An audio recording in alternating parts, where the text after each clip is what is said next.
Punimet për ndërtimin e veprës madhore infrastrukturore të qytetit të Vlorës, projektit Lungomare 3, po avancojnë tashmë me ritme të kënaqshme. Ky vit ka nisur me sa duket i mbar në punimet që po kryen në këtë projekt, të cilat në krahasim me vitin që lan pas, po zhvillohen me ritme të larta, duke u futur tashmë në një fazë të rëndësishme të projektit dhe punës së kryer. Pak nga pak ky projekt po merr formë, duke të dhënë impaktin vizual të asaj se çfarë do të duket në përfundim.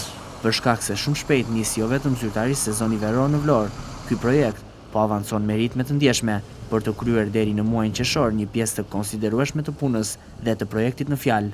Kjo për shkak se për mos të ndikuar në sezonin veror, ritmet po shtohen ndjeshëm që një pjesë e rëndësishme e projektit të përfundojë përpara muajit qershor, pasi përgjatë sezonit veror, punimet do të pezullohen.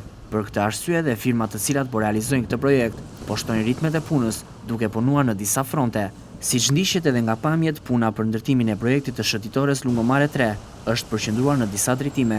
Po punohet për rehabilitimin dhe asfaltimin në total të segmentit rrugor, që lidh Vlorën me Radhimën dhe Orikumin. Një vëmendje e veçantë i është dedikuar edhe ndërtimit të vendkalimit të këmbësorëve, i cili pak nga pak po merr formë.